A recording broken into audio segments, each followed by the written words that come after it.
Bom dia a todos, boa tarde a todos, na verdade. Hoje a gente está começando mais uma sessão do ciclo de debates Direito à Cidade, Direito à Vida, um ciclo de debates organizados pelo Grupo de Teoria Urbana Crítica do Instituto de Estudos Avançados da USP, né? E esse ciclo de debate chama Direito à Cidade, ele se chama Estado... desculpa, acho que apaguei aqui. Direito à Cidade, Direito à Vida. Direito à cidade, isso, perfeito. Direito à cidade, direito à vida, Estado, cotidiano e resistências. Desculpem, gente, eu acabei achando que estava repetindo o nome, mas ele é o primeiro título. Bom, e para essa conversa de hoje, para essa sessão, nós vamos ter a contribuição do professor Luiz Recamã, da Faculdade de Arquitetura e Urbanismo da USP, né, e também do grupo de Teoria Urbana Crítica aqui do IEA, né. A participação da professora Glória da Anunciação Alves, do Departamento de Geografia, da Faculdade de Filosofia, Letras e Ciências Humanas, da Universidade de São Paulo, também do Grupo de Teoria Urbana Crítica aqui do IEA, e do professor Paulo Colosso, da Universidade Federal de Santa Catarina, também aqui do Grupo de Teoria Urbana Crítica do IEA. Né? Bom, eu gostaria, então, de agradecer àqueles que estão nos assistindo. Eu gostaria também de lembrar a todos aqueles que estão aqui conosco que há a possibilidade de participação no debate, né, com o envio de perguntas. Nós pedimos que as perguntas sejam enviadas para o e-mail iearesponde, né, iearesponde@usp.br, né, que é uma forma mais segura da gente receber essas perguntas, enfim, que às vezes ela cai no chat do YouTube, muitas vezes, e isso corre o risco de se perder. Tá? Então, nós pedimos a gentileza de que as perguntas sejam encaminhadas para esse endereço de e-mail. Vou repetir, iearesponde@usp.br, tá bom? Bom, nós combinamos aqui na mesa que cada expositor terá o tempo de até 20 minutos para expor as ideias iniciais, né? Então a gente vai fazer uma sequência de exposição que começa com o professor Luiz Recamã, logo na sequência quem assume a palavra é a professora Glória, e no final a terceira fala fica a cargo então do professor Paulo Colosso. Feitas as exposições, nós vamos abrir, então, o debate para respostas de perguntas e considerações, enfim, de naturezas diversas que tenham a ver com a exposição feita pelos colegas. Então, também gostaria de agradecer a presença dos expositores, o aceite, a disponibilidade de estar aqui conosco, e vou dar início, então, a essa sessão, passando a palavra ao professor Luiz Recamã, da Faculdade de Arquitetura e Urbanismo da USP. Obrigado, Luiz. A palavra está com você. Obrigado, César. Eu primeiro gostaria de agradecer aos colegas do grupo de estudos e ao IEA pela oportunidade de manter aqui e aprofundar esse debate mesmo nessa situação tão adversa. Eu espero que o meu ponto de vista se some ao espírito crítico que caracteriza o grupo e acrescente temas úteis à reflexão proposta.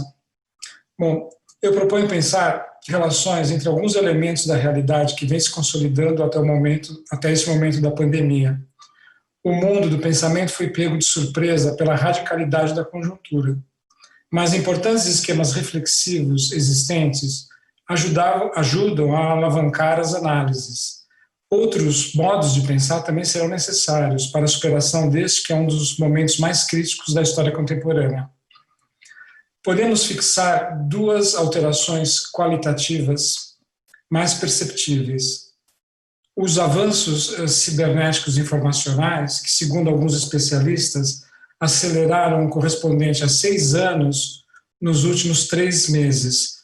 Isso é algo que a gente pode experienciar, inclusive a nossa participação aqui, né? Uma aceleração desses meios técnicos para seguir funcionando, para a sociedade seguir funcionando.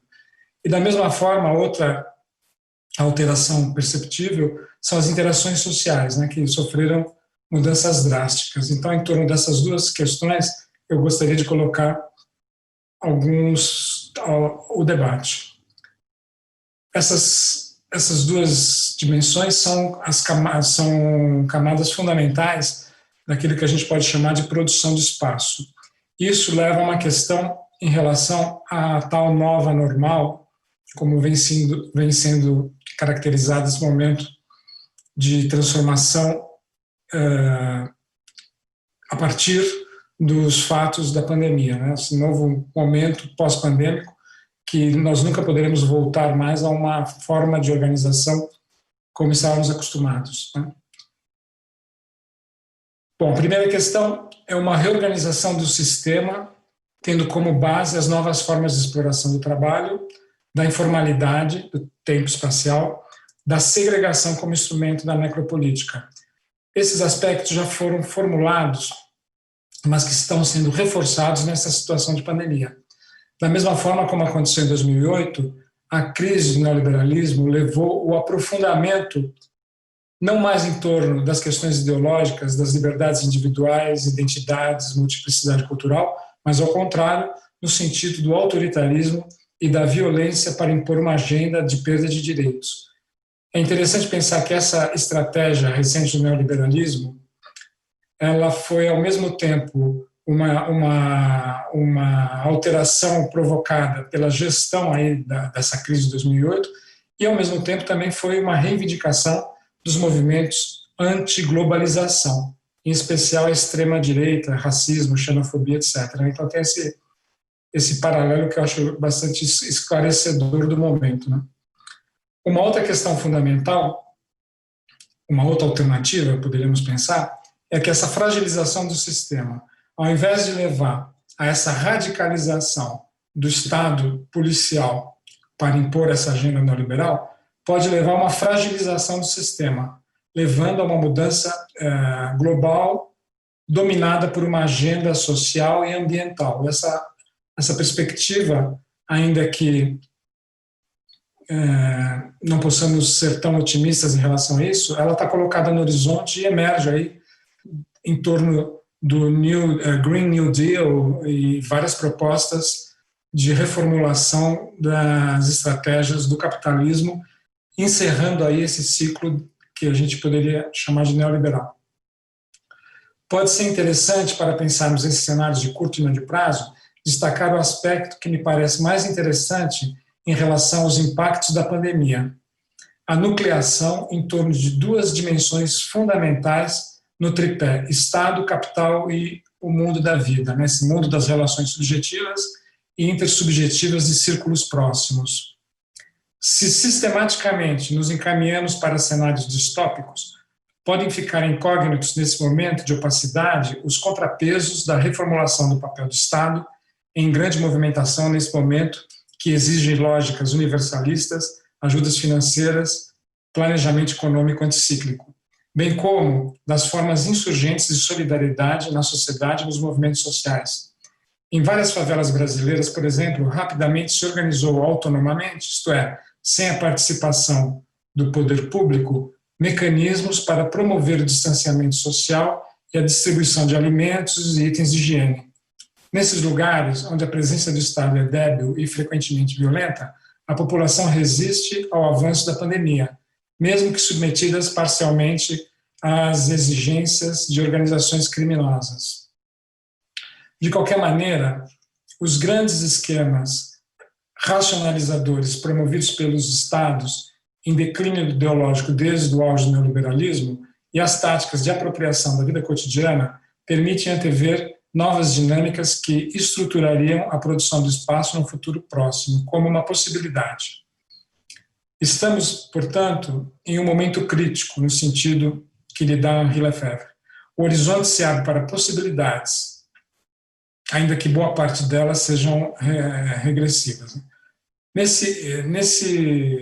Essa polaridade que eu tentei esclarecer é em relação a uma ação racionalizadora do Estado, no sentido ideológico, do Estado social, e uma ação racionalizadora da vida cotidiana. Então, existe uma confluência de racionalidade nesses dois polos, que invertem o esquema geral. Isso eu acho que é importante a gente destacar, né? Existe uma reversão aí desse processo que a gente estava acostumado, né? Dessa confusão geral, desse reencantamento bárbaro do mundo, né? Agora parece que a gente tem esse processo em que esquemas racionais são acionados tanto pelas grandes questões abstratas das políticas do Estado, como da resistência social em torno de questões objetivas. Então, se algo de bom trouxe essa pandemia, foi essa dimensão, essa exigência de racionalidade, uma racionalidade objetiva, né? Que é acionada como mecanismo de autopreservação. Eu acho que é um momento em que isso pode ser colocado no horizonte. Bom, em relação ao Estado, o Lefebvre pensa o Estado não apenas em seu conceito abstrato, né, aquela questão que vem do Hegel, mas como uma realidade operativa das ideologias, ou seja, o Estado é um aparato, é uma instituição, somos nós, nesse momento exatamente nós somos o Estado também, estamos aqui debatendo isso, né? Ou seja, o Estado não é um monobloco, né? E ele conflita constantemente as suas partes, né? Isso eu acho que é uma questão fundamental hoje, né? Um Estado diminuído, um Estado que tem o seu papel cada vez mais retirado, né, da cena social e voltado para investimentos de apoio ao capital financeiro.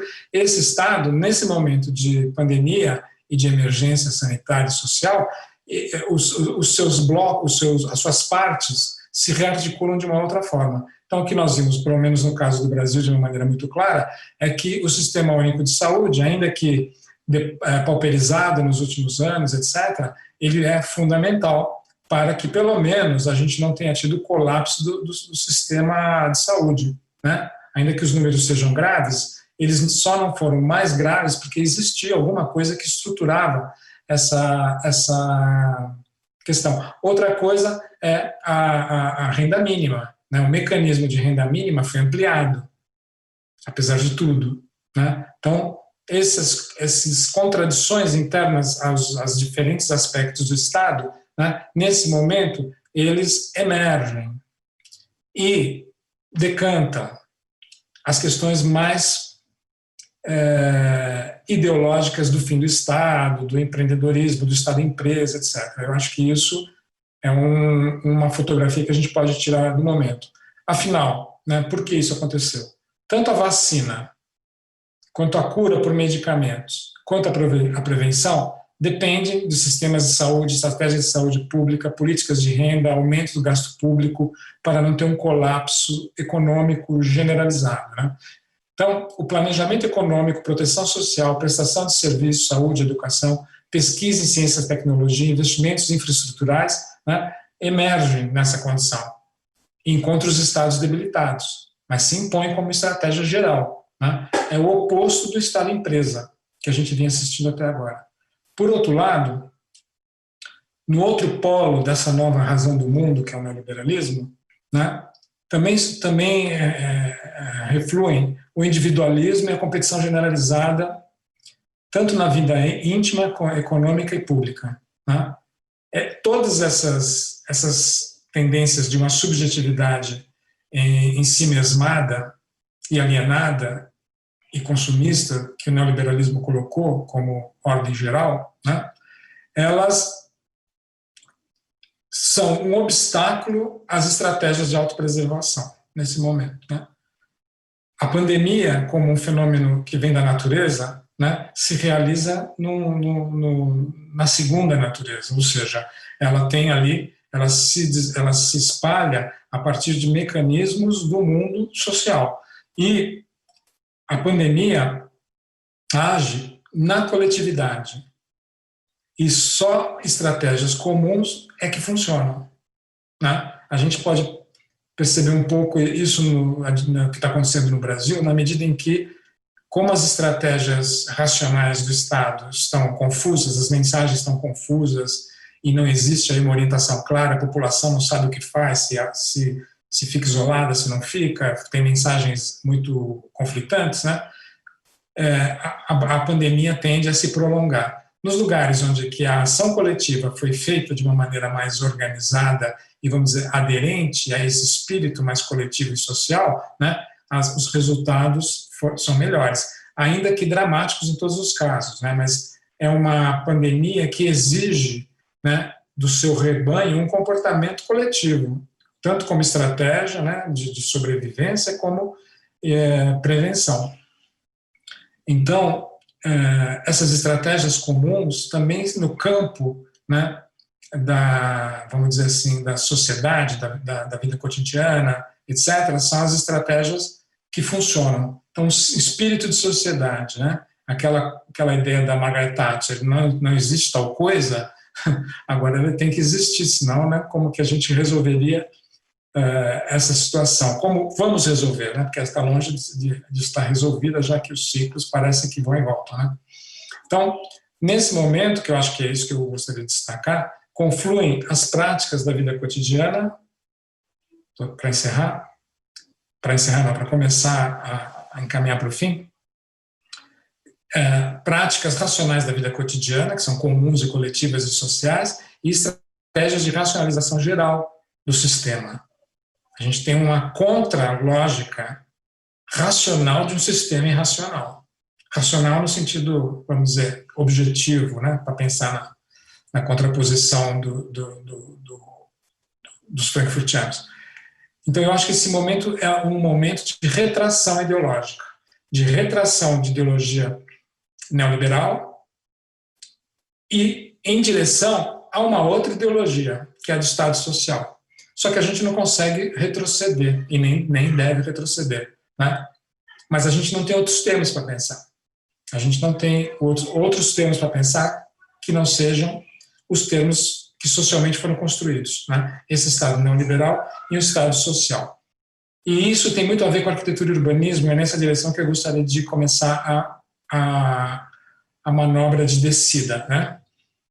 A arquitetura, se a gente pegar o século XX, mas a gente pode retroceder até o século XVIII, mas para pegar até o século XX, a arquitetura, que a gente entende como moderna e social, etc., ela se constitui naquele primeiro momento da social-democracia. Então, toda a sua lógica universalizante, etc., homogeneizante, autoritária, como o Lefebvre mostra também, ela se constitui naquele primeiro ensaio da social-democracia, ensaio dramático, que é encerrado pelo nazifascismo. E, no segundo momento, a arquitetura moderna, já destituída vamos dizer, de sua dimensão ideológica mais consistente e operando atividades de racionalização muito funcionais e sistêmicas, ela começa a operar depois da Segunda Guerra Mundial, né? E aí sim a arquitetura moderna ela é disseminada e o viarismo, conjuntos habitacionais se espalham pelo mundo inteiro como uma forma de controle social, de segregação, de alienação, como vários textos aí indicam. De qualquer maneira, o Estado social e a arquitetura moderna são uma molécula que não pode ser simplesmente separada, né? Desmontada. E a reação, só que no pós-guerra, a reação a essa dimensão, vamos dizer, ideológica e funcional e alienante e segregadora da modernidade, teve na disciplina Arquitetura e Urbanismo uma reação crítica, né? E qual foi essa reação crítica? Foi simplesmente uma reação que ia no sentido oposto dessas abstrações universalistas. Elas tentavam se voltar para algo que a gente pode chamar, numa grande pincelada, de vida cotidiana, entendida em cada caso de uma maneira diferente, né?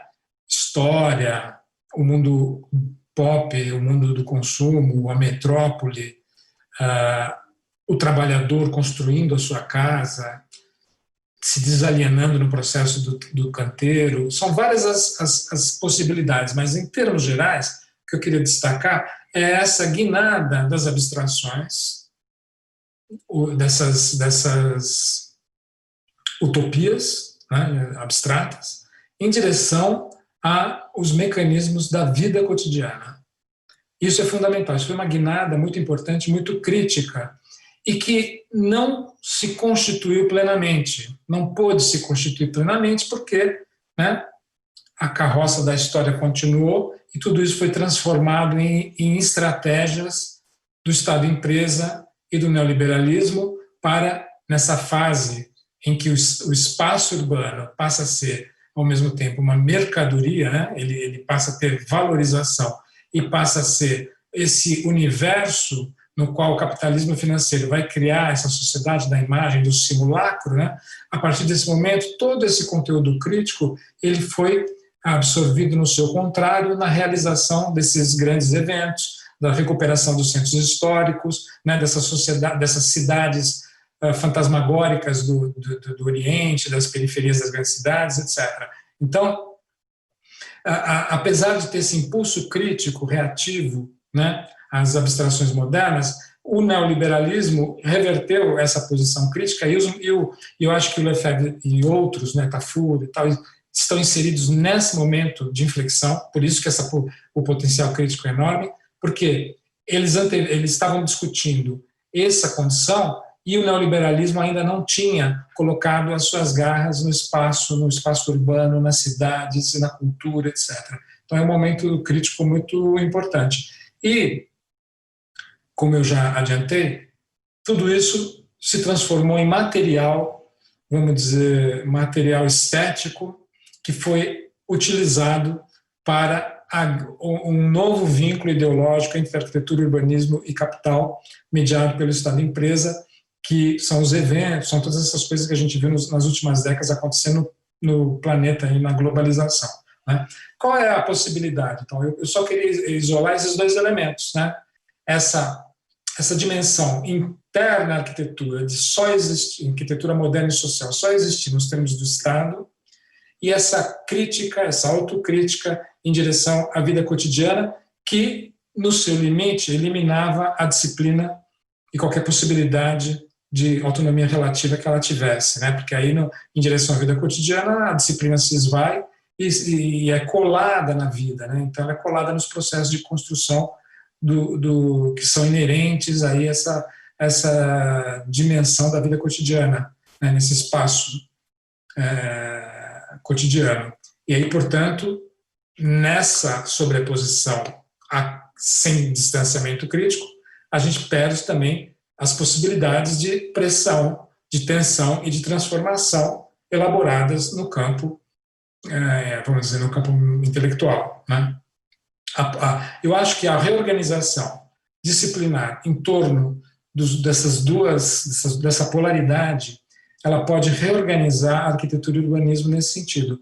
Ou seja, nos termos existentes, sem conseguir imaginar outros termos, nós temos o quê? Nós temos uma rearticulação em torno do Estado social e um olhar crítico e emancipado e renovador de uma tradição da arquitetura se aproximar da sociedade na garantia de que essa aproximação é uma espécie de prevenção aos impulsos ideológicos e abstratos que a arquitetura tem como constituição, né?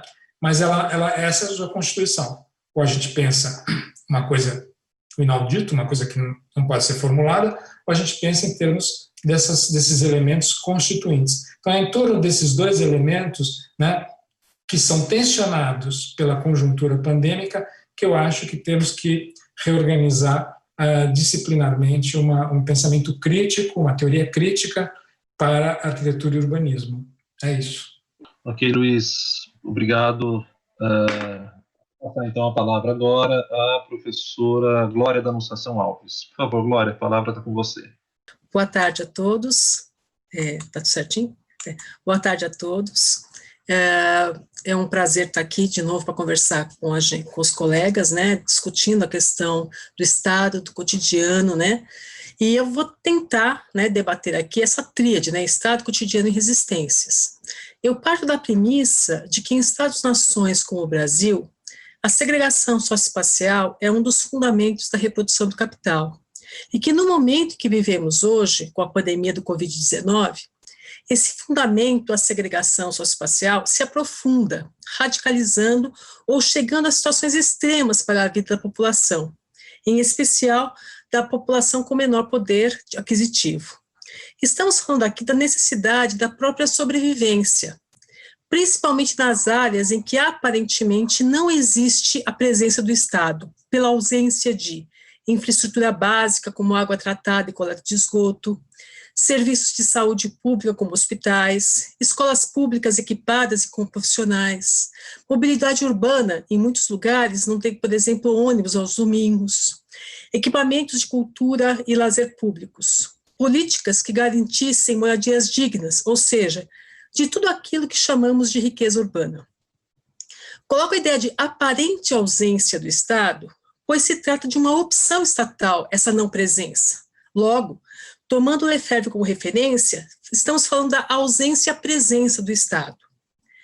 Essa ausência-presença do Estado, principalmente nas áreas mais afastadas dos centros constituídos, áreas que até os anos 80 eram chamadas de periferias, na situação atual da pandemia do Covid-19, atinge o cotidiano dos moradores de modo perverso.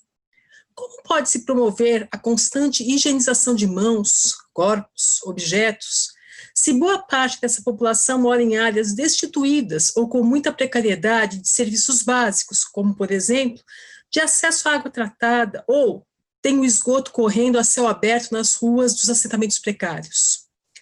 Como manter o isolamento social, ficar em casa, se não se tem efetivamente políticas públicas de auxílio a trabalhadores desempregados, não registrados, autônomos, que não tendo como manter a ele e a família, se arriscam todos os dias em transportes lotados, indo à busca de recursos para minimamente poder sobreviver. Digo isso pois, de acordo com o que vemos no cotidiano, apenas uma parcela da população conseguiu o auxílio emergencial do Estado de R$600. Assim, morar, existir e permanecer vivo, mesmo que de modo precário, nas áreas urbanas, para populações mais expropriadas e de baixos rendimentos, parece se constituindo um ato de resistência, porque nega e desnaturaliza o sentido hegemônico do processo de produção do espaço urbano e da urbanização capitalista, revelando sua hierarquização e fragmentação. A permanência e luta pela vida está relacionada ao uso e apropriação de espaço, aqueles que, principalmente nas áreas mais desprovidas, os produzem para continuar a viver. A aparente ausência do Estado é uma estratégia de governo. Apenas para lembrar, pois já até desumanamente caricato, o presidente Bolsonaro, em abril de 2020, quando o Brasil chegava, naquele momento, a marca de 5 mil mortos, hoje, a gente está quase chegando nos 60 mil, dizia, e daí? É a vida. É o exagero do isolamento social. E falas que colocavam as pessoas apenas como números, pois o que para ele importava era a retomada da economia. O Estado brasileiro procura desenvolver as políticas neoliberais, mesmo durante a pandemia. Nas palavras do ministro da Economia, Paulo Guedes, eu abri aspas, né? Ele disse na reunião do dia 22 do 4, nós vamos ganhar dinheiro usando recursos públicos para salvar grandes empresas. Agora, nós vamos perder dinheiro salvando empresas pequenininhas. Então, nós estamos fazendo tudo by the book, direitinho. Isso significa a opção nas políticas públicas de quem salvar. Segundo dados do Banco Central, menos de 8% do crédito liberado pelo governo com auxílio às empresas foram para as pequenas, pois boa parte dessas pequenas, inclusive, teve dificuldade de acesso ao crédito pelos bancos, que colocavam exigências absurdas. Na prática, são as grandes empresas que têm se beneficiado do auxílio governamental, pois essa era realmente a proposta já expressada nessa fatídica reunião. E para a população desempregada, sem vínculo empregatício ou autônoma, que durante a quarentena não tem ou tinha como prestar serviços nem fazer seus pequenos comércios? Para essa população, foi proposto o auxílio emergencial, R$ 600, que chegou, segundo os dados do próprio governo da Caixa Econômica Federal, a 58 milhões de pessoas, dos quase 100 milhões que pediram auxílio. Por isso, a população precisou criar estratégias para se manter viva, lutar para ter um cotidiano, mesmo que no limite da sobrevivência. Isso em si já é um ato de resistência a um sistema que coloca como descartável a vida de boa parte da população. Desse modo, ficar vivo, como diria Ben Said, já é resistência. Para o autor, a resistência muitas vezes começa como uma relação direta a algo que põe em risco a vida e a reprodução das pessoas, não necessariamente sendo, na sua origem, politizada e consciente. É no processo que se instaura, a partir do cotidiano, que se pode transformar em estratégia de luta consciente, diz o autor. A partir do pôr em andamento e da entrada em ação, toda a resistência de reativa se converte em declarativa e afirmativa. Inventa respostas, explora saídas, transforma as vítimas de uma injustiça ou de uma ofensa em atriz de seu próprio drama. De puro objeto de compaixão, se converte em agência de sua própria luta. Segundo os dados do Ministério da Saúde, eu estou tomando o oficial, de sábado agora, no Brasil eram quase 1.280 mil casos confirmados desde o início da pandemia e cerca de 56 mil mortes. Ao menos nesse boletim, só se sabe a faixa etária e o levantamento das doenças pré-existentes, principalmente dos que vieram a óbito. Mas nada se fala sobre classe social, cor ou etnia. No município de São Paulo, segundo aí sim estudos da Fiocruz, as maiores taxas de letalidade se dão nas áreas periféricas da cidade, em que, como já dissemos, a maior precariedade de acesso aos serviços infraestruturais básicos, como água tratada e esgoto, bem como precariedade nas moradias da população. Como é possível manter o isolamento social se não se tem acesso às políticas públicas de auxílio? Parte dessa população é obrigada a sair todos os dias de casa para conseguir ao menos comida. A possibilidade ao direito de ficar em casa para se proteger lhes é negada. A necessidade de higienização constante, como uma das formas de evitar o contágio da Covid-19, deixou mais às claras um problema das áreas urbanas nacionais, a falta de infraestrutura básica. A ampliação dessa infraestrutura, o saneamento básico, aparece como urgência nos tempos de pandemia, mas deveria ser direito de toda a sociedade e não apenas de uma parcela da população, como ocorre hoje. Ao mesmo tempo, a pandemia, ao expor os números dessa deficiência estrutural, se torna central para a aprovação de projetos neoliberais que estavam em curso, mas que ainda não tinham destaque suficiente para se tornarem urgentes nas pautas do Congresso Nacional. Chama a atenção que o projeto aprovado no Senado, em 25/6, agora, pautado no discurso da falta de recursos do Estado e mesmo de sua ineficiência, permite que a expansão dos serviços e sua cobrança a posteriori seja feita, então, também pela iniciativa privada. Entretanto, essa ação contradiz o próprio levantamento do Senado sobre o saneamento básico, que mostra que a perda de água na tubulação e a tarifa média cobrada é sempre maior. Os números são maiores no setor privado, ainda que até 2018, quem tenha mais investido na área tenha sido o setor público. O marco regulatório do saneamento básico, a PL 4.162, prevê que até 2033 a distribuição e coleta de água tratada seja de 99% nas áreas urbanas do território nacional, e a coleta e tratamento de esgoto atinja 90%. Com um discurso de incapacidade financeira, mas se subentendendo também técnica, abre ao capital privado a possibilidade de trabalhar nesse nicho de mercado. O que antes aparecia como reservado às empresas públicas, que podiam fazer parceria com as privadas, mas ainda sob a orientação do setor público, com a PL não há mais isso. Empresas públicas e privadas vão concorrer quando da abertura de editais de modo igual.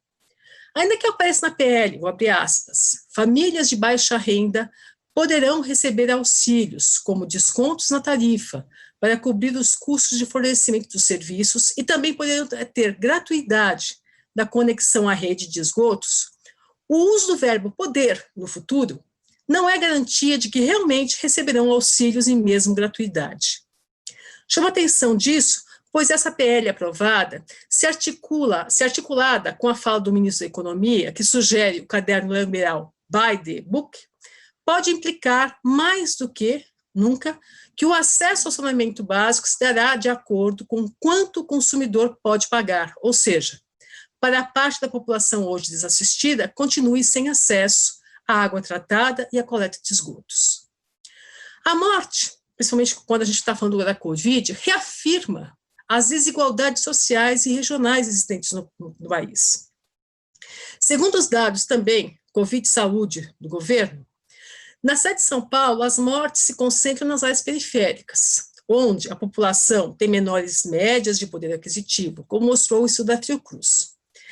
A mortalidade no Brasil, diferentemente, ela é maior hoje na região norte do país, seguida pelo nordeste, reforçando e demonstrando ainda mais as desigualdades regionais do país.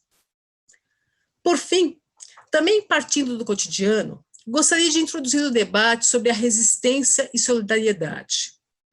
Mas, só para deixar um pouco mais claro, quando eu falo em cotidiano, né, eu estou me pautando muito em Lefebvre, tentando entender o cotidiano como, ao mesmo tempo, ele é o repetitivo, mas que ele abre a possibilidade, a partir dessa própria repetição, de poder levar a momentos de crise, a subversão, a rupturas, a criação do novo. Trabalho aqui com a resistência, entendendo-a como trabalhado acima, enquanto luta cotidiana contra a lógica da reprodução do capital, em que, no atual momento, ficar vivo é uma forma de resistência, pois, para o sistema, as milhares de mortes, principalmente de pessoas que são dispensáveis para a reprodução do capital, fazem, sim, parte da lógica de reprodução do mesmo. A reprodução da vida, frente a tantos obstáculos de manutenção de saúde da vida, em que a presença e ausência do Estado se personifica no auxílio emergencial, insuficiente à reprodução da vida e que não atinge a totalidade dos que nela necessitam, faz necessário a solidariedade civil, por meio de doações, produtos de higiene, máscaras, tanto para os civis como para as instituições como hospitais e serviços de saúde, de seus funcionários ou prestadores de serviços. Desde março de 2020, quando se inicia a pandemia no Brasil, diversos movimentos populares por todo o país se organizaram para promover ações de solidariedade, como distribuição de cestas básicas, principalmente aos que moram em situação irregular, luta contra despejos e revogação da emenda constitucional 95, que é o teto dos gastos, luta pela suspensão de pagamentos, como, por exemplo, da casa própria, água, luz, esgoto, auxílio a hospitais e serviços de saúde pública, entre outras ações.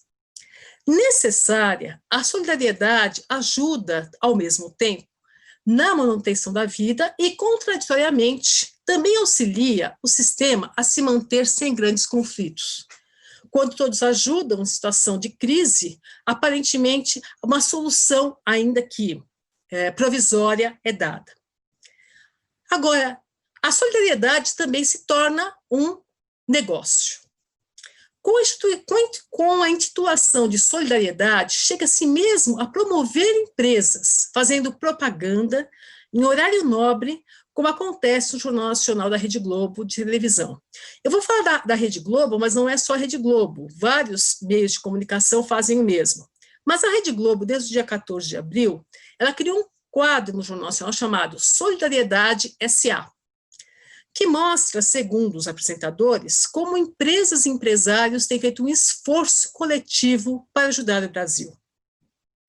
Na sequência, é mostrado como empresas, e eu vou dar algumas apenas a título de exemplo, estou falando de empresas como Banco Itaú, Bradesco, Safra, Santander, JBS, Lojas Americanas, Alpargatas, Laboratório Axê, apenas como exemplo, eles são mostrados como empresas que doam cestas básicas e produtos de higiene a comunidades carentes, álcool 70%, insumos hospitalares, entre outros, bem como recursos em dinheiro para a compra de equipamentos hospitalares.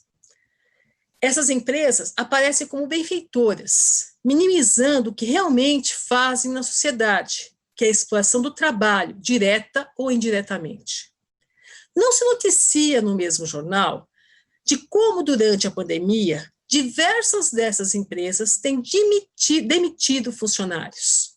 Vou pegar como exemplo apenas o caso do Banco Santander, que teve propaganda anunciada de que comprou produtos, etc., que tem como projeção a demissão de 20% de funcionários, mas ele alega que se trata de uma reestruturação da empresa, né? Deste modo, e ainda que a solidariedade faça parte também do processo de reprodução do capitalista, ao recuperar um pouco dessa humanidade, fazendo olhar para o outro e para ajudá-lo, ela acaba também ajudando a manter o sistema com menor conflito. Ela pode, ao mesmo tempo, ser mais um elemento de promoção do capital, quando apresenta empresas e seus produtos de forma propagandista, como boas empresas à sociedade, escondendo que se trata de uma empresa e que seu fim último é o lucro. O que eu quero chamar a atenção com toda essa fala é que, quando a gente está falando hoje na sociedade brasileira e vendo as mortes acontecendo, a solidariedade ela é importante no sentido de que ela é o possível dentro do próprio capitalismo, principalmente pela sociedade civil, no sentido de ajudar os outros, mas ela também se torna um elemento da própria reprodução do capital. E essa é a contradição que a gente vai ter que também tomar muito cuidado ao ver daqui para frente como ficam os dados. Bom, é isso que eu queria falar. Obrigada. Ok, Glória, obrigado pela fala, pelo tempo, e eu vou passar então agora a palavra ao professor Paulo Colosso, né? Paulo, a palavra está com você. Bom, boa tarde a todas e todos. Obrigado, César. Obrigado, Glória, Luiz. Vou também me valer. Minha fala vai se valer bastante já das falas anteriores. E vou então colocar aqui também uma apresentaçãozinha que eu montei. Tá compartilhado aí, pessoal? Então, legal. Bom, minha fala então pretende tratar dos protestos globais recentes, destacando um repertório urbano dessas lutas, né, que se vale do urbano enquanto palco e dos atributos do espaço urbano. E isso vai ficar mais claro ao longo da minha apresentação. E eu tenho aí uma chave de análise que é entender continuidades e descontinuidades nas lutas dos últimos 10 anos. Eu divido a minha fala em 3 momentos. Num primeiro momento, um raciocínio do ponto de vista das continuidades, um segundo momento das descontinuidades e inflexões, e um terceiro momento, as lições que podemos extrair até aqui com hipóteses e latências.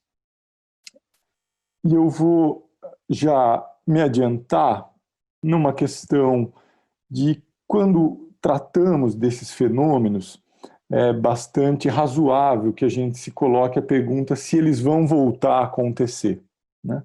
E o que eu respondo é que a melhor questão não é se eles vão, mas quando eles vão voltar a acontecer, né? E o que fazer com isso, né? Essa eu acho que é a boa questão. Então, os primeiros traços dessas manifestações são de que há uma heterogeneidade dos atores. Não há uma coesão entre esses. Deixa eu controlar meu tempo aqui e ver. Tá. Não há uma coesão entre esses, não há uma organicidade entre os grupos, mas eles convergem nas ações. E aqui essa primeira imagem, então, dos entregadores antifascistas e torcidas antifascistas.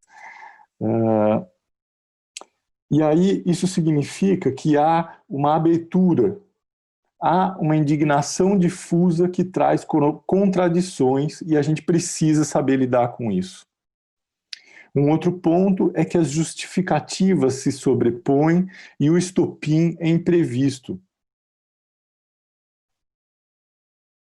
O que a gente tem visto recentemente são fenômenos de uma injustiça gritante, né?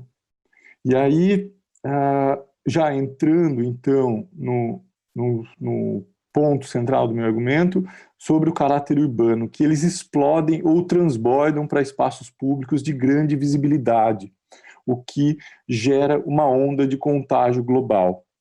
E aí isso também vai ficar mais claro quando eu voltar a esse percurso histórico.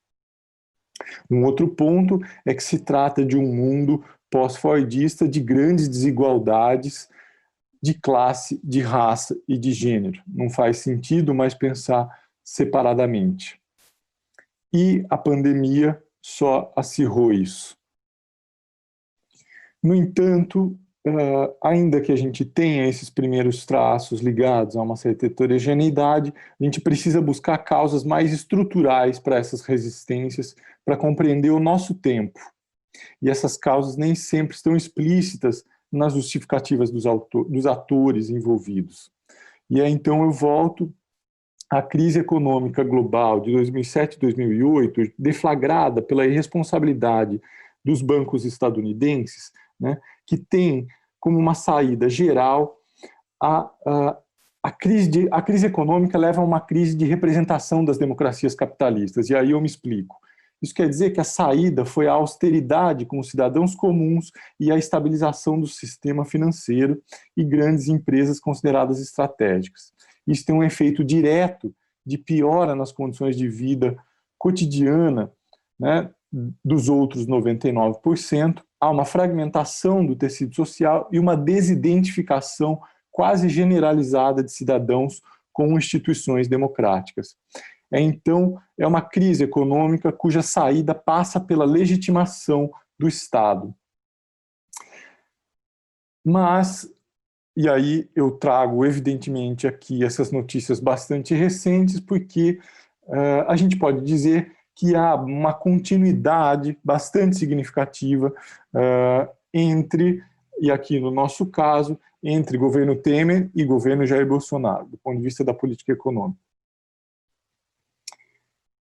Não vou conseguir, claro, repassar muitos outros contextos nesse momento, desse ponto de vista, mas o fato é que, e aí eu tento ser mais concreto, é que há, do ponto de vista do Estado, uma racionalidade cínica que exige da nossa parte muito esforço de tradução, que significa que a ideia de austeridade, de responsabilidade, ela vale para os pobres, né?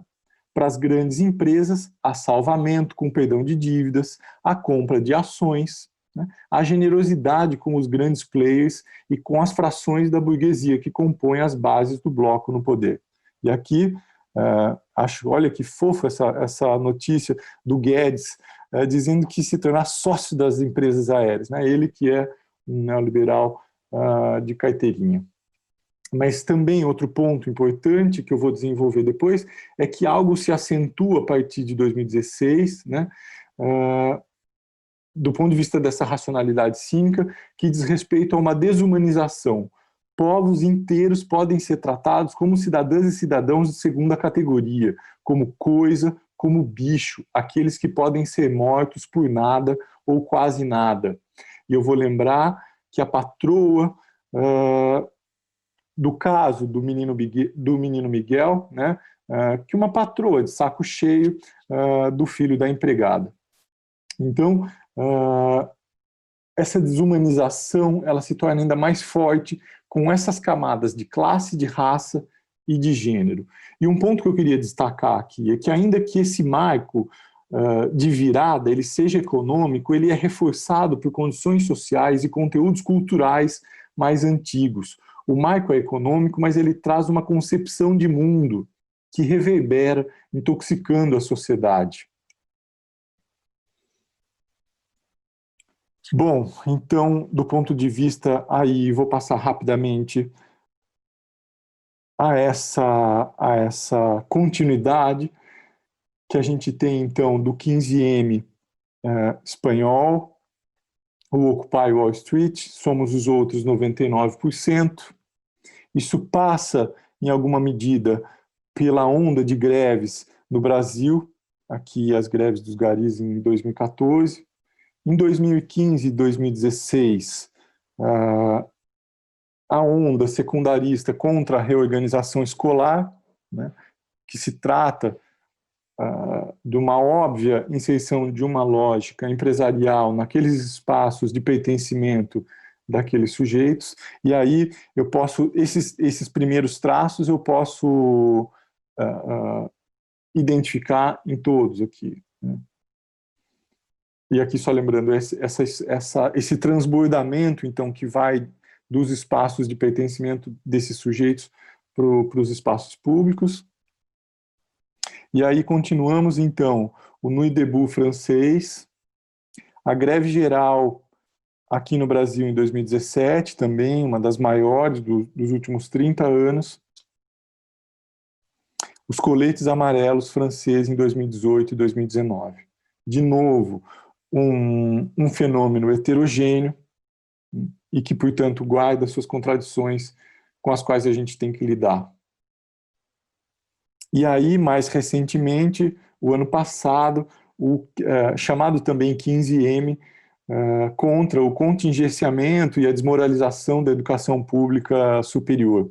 E aqui é interessante, já essas imagens elas trazem boas sínteses de como aqueles fenômenos anteriores estão presentes, então, né, a imagem aqui dos secundaristas e esses atores que estavam nessas lutas anteriores. Então, esse é um raciocínio que pretende, esse raciocínio do ponto de vista da continuidade, ele mostra um caldo que ainda fervilha. Ele mostra as convergências inesperadas, as conexões latentes, os personagens que entraram em cena recentemente e cujos papéis ainda não sabemos quais serão, né? Porque há lutas que são geracionais e elas estão apenas começando. No entanto, eu preciso ter um raciocínio do ponto de vista das descontinuidades para mostrar que há inflexões bastante significativas, né? Que se trata, e aqui falando claramente, quando a direita tomou as ruas e chegou ao poder, né? E aí vou falar mais especificamente do nosso contexto, né? Em que também não vou aqui identificar exatamente quando se dá essa inflexão, mas o fato é que ela tem um momento de ruptura em 2016. Né? Então, aí, 2016, em que já tem uma direita convergente massiva nas ruas, né? Isso é fato. Só que os protestos de ruas também são um detalhe, né? Porque e aí eu não pretendo nem de longe dizer que a presença nas ruas é um risco, né? Porque, pelo contrário, para mim foi uma convergência de grandes players do mercado e da política institucional. E as imagens aqui são elucidativas, né? Entre grandes capitais, o fisiologismo político que precisava estancar uma sangria.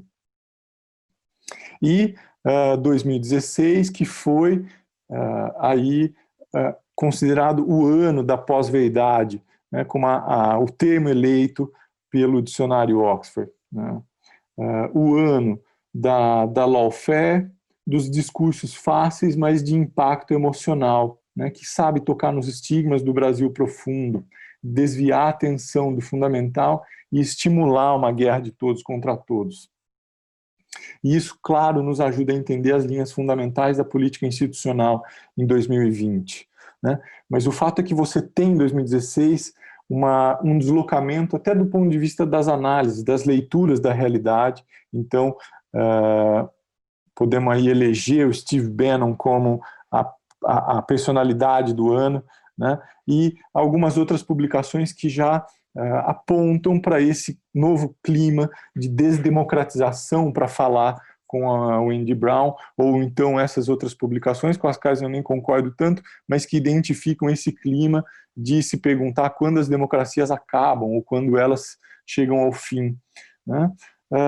E uma outra publicação importante também é esse das guerras híbridas, que identifica o repertório híbrido entre as redes e as ruas, né? A imprensa e as instituições públicas, né? Como um repertório de desestabilização política, retaliação, destruição de reputações e intoxicação da opinião pública. Então, se em 2011 se tinha uma grande aposta do ponto de vista das ruas, aí em 2016 se tem quase uma situação desesperadora, achando que as ruas eram as culpadas por essas regressões. E aí essa é a tese perigosa do livro Guerras Híbridas, né? Porque ele monta uma linha contínua entre manifestações de rua e rupturas democráticas. Mas o que esse texto não consegue compreender é que, primeiro, ele explica, sim, com grande capacidade explicativa, esse repertório de uma nova direita, né? Mas ele monta, e essa é a tese perigosa, é montar uma falsa simetria, né? Que os movimentos que estamos tratando aqui, eles são movimentos que visam ampliar a democracia, radicalizá-la desde o cotidiano. Já a nova direita pretende implodir a democracia, e mesmo as democracias capitalistas, como a gente tem visto o presidente Jair Bolsonaro fazer com as suas estratégias narrativas. O fato é que, então, se tem não só uma estratégia econômica neoliberal, como se tinha em 2008, mas agora eu estou brincando aqui, chamando de uma agenda econômica neoliberal com requintes de crueldade, né, em que a necropolítica ganha aí novas versões, né, e que tem, então, as linhas discursivas econômicas se mantêm, e aí eu vou dizer porque os requintes de crueldade. O fato é que se tem, de fato, uma concepção de mundo colocada em jogo no poder, e as pastas da educação e da cultura, elas deixam ver essa concepção coerente com a agenda econômica, né? Mas aí, para não me estender muito, voltamos aqui a 2020 e não mais a política institucional, mas a esses apontamentos, hipóteses e latências das lutas e o seu caráter urbano. E aí a gente precisa, nesse momento, não operar no movimento pendular entre uma visão apologética, mas tampouco uma crítica apocalíptica. Isso significa identificar, a meu ver, então, como, primeiro, aí, essa racionalidade tática dos movimentos ligados ao espaço urbano, né, como, então, um bloqueio de pontos nodais da cidade significa um bloqueio de pessoas, serviços e capitais, né? Um outro ponto é que as cidades são espaços de grande visibilidade, né, e aí pequenos atos geram grande impacto na opinião pública e grandes efeitos do ponto de vista do contágio, né? E eu poderia fazer toda uma outra fala, e já fiz em outras ocasiões, desenvolvendo esse argumento, não vou ter tempo de tocar isso aqui, mas o fato é que o espaço urbano, ele reúne inteligência coletiva, o entroncamento de infraestruturas, são sedes de grande imprensa e de ativismos digitais, né? Universidades, população trabalhadora que arca com o cotidiano sofrível, e formam aí essa massa heterogênea. Um outro ponto também ainda que tem essa relação com o urbano é o que a gente pode chamar de uma inteligência de enxame que identifica os pontos e as sedes de poder que são necessários serem bloqueados. E aqui, novamente, uma imagem evidente dessas heterogeneidades, quando os jovens ocupam a Câmara dos Vereadores em 2017, contra os cortes no passe livre. E aí, ainda que a gente tenha esse movimento pendular, um outro traço persistente, como dito também já pelo Recaman, esse caráter híbrido, né? As cidades, elas concentram tecnologias entre as ruas e as redes. E aqui, interessante essa imagem de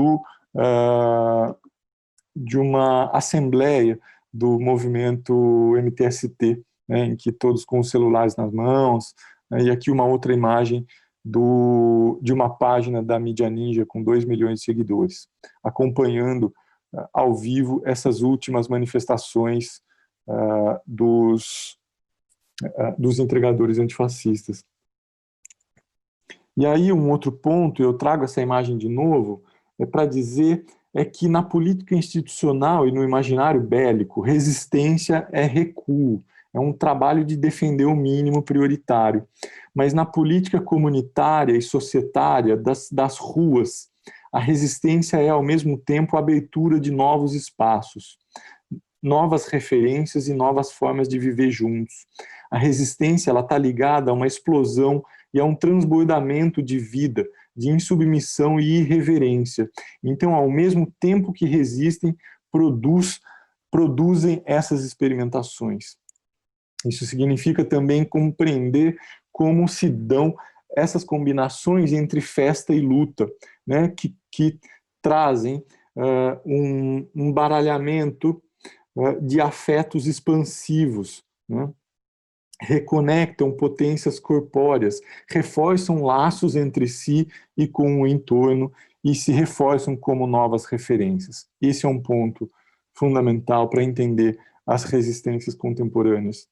E um outro ponto é de que esses movimentos se tornam, então, nessa conjuntura regressiva, ameaçadora e também melancólica, esses movimentos se tornam polos dinâmicos da vida social e eles geram uma força aglutinadora. E também, aí já mais no contexto da pandemia, essas ações de solidariedade aqui do MST, né, que se coloca como um contraste, né, em relação a esse quadro de abandono, né, da população trabalhadora, das camadas populares em geral, o que, obviamente, não descarta o argumento da Glória, com o qual eu entendo perfeitamente, e mostra, inclusive, essa racionalidade de computação de práticas e valores que vêm de movimentos pelo mundo corporativo, tornando isso um slogan, como a Glória identificou, e o Recaman também desenvolve isso muito bem, né?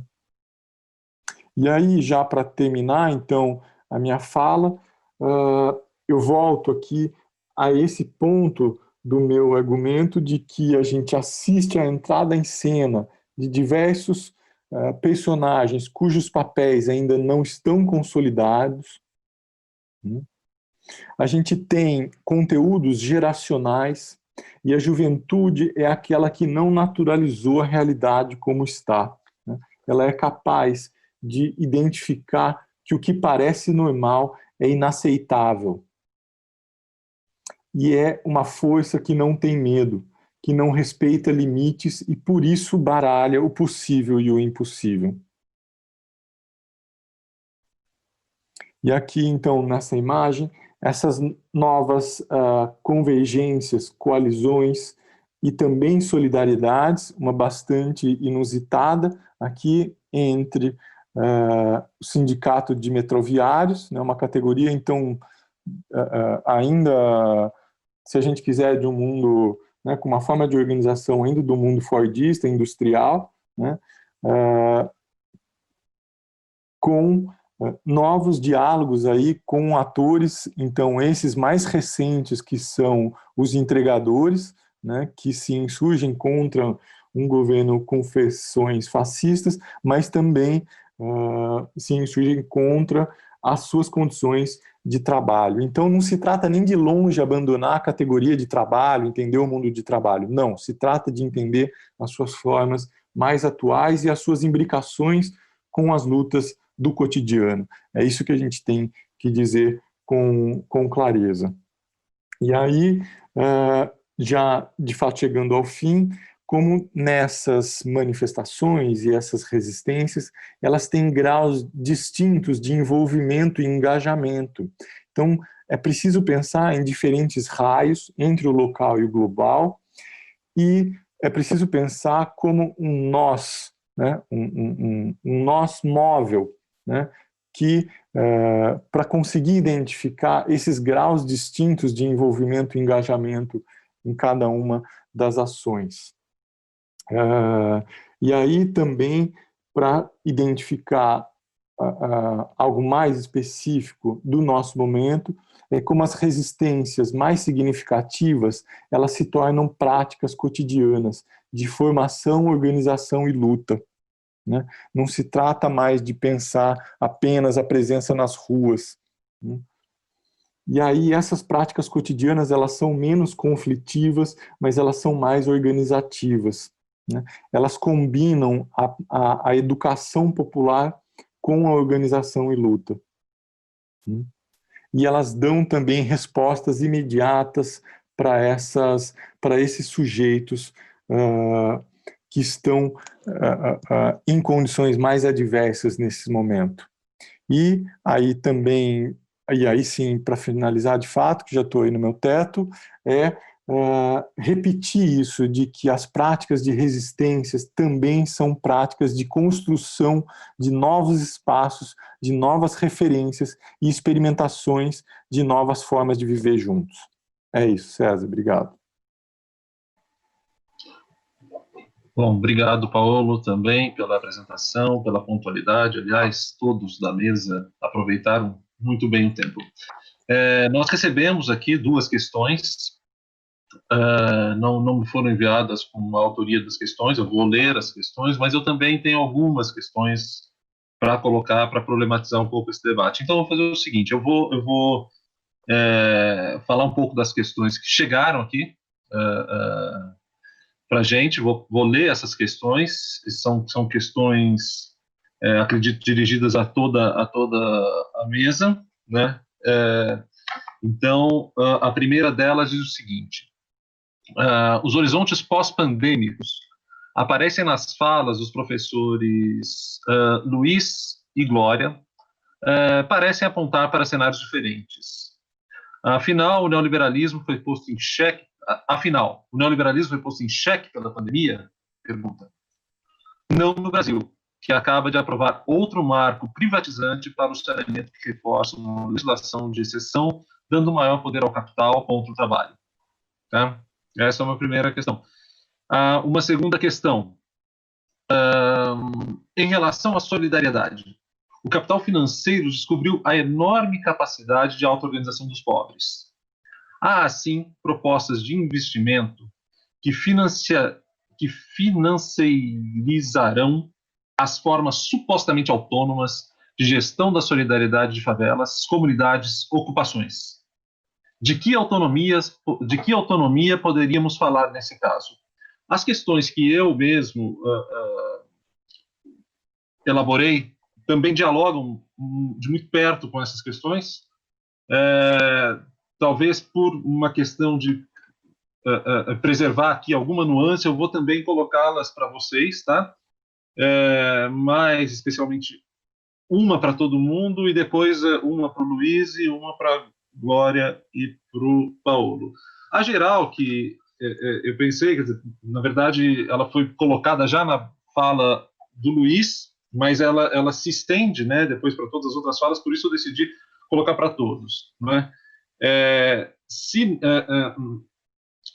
nesse horizonte de possibilidades emancipatórias ou críticas, não é? Emancipatórias ou regressivas, como coloca o Recamã, primeira pergunta, se cria aí um novo campo para disputas, se estabelece a partir desse campo de possibilidades um novo campo de disputas, não é? Quando eu falo novo, estou pensando numa reelaboração a partir do momento mais atual, não é? As falas que vocês fizeram, algumas dão mais ênfase a essa atualidade a partir da crise de 2008, outras talvez considerem mais 2013, enfim, mas a atualidade entendida né, dentro do marco que foi elaborado dentro da fala de cada um de vocês. Né? Então, se cria um novo campo de disputas. Se nesse novo campo de disputas, caso vocês estejam de acordo, essas formas de disputas precisam ser renovadas, ou se é um tipo de reativação de antigas formas. E se há uma renovação, qual o sentido dessa renovação? Tá? Essa é uma pergunta, são na verdade 3 para todos. Aí, mais especificamente, eu vou colocar todas agora e a gente fica esperando depois ver se aparecem outras questões ou não. Mas, mais especificamente, agora para a fala do Luiz, né, que lá no começo ele fala de uma passagem aqui, de uma arquitetura que opera muito na órbita dos grandes enunciados da razão, de uma razão abstrata, muito próxima das grandes estruturas do pensamento abstrato do Estado, não é? De uma passagem, na verdade, de um ajuste, de uma acomodação aqui, talvez a gente possa pensar nesses termos, aqui no movimento da arquitetura e do urbanismo, de uma aproximação dessa arquitetura da vida cotidiana.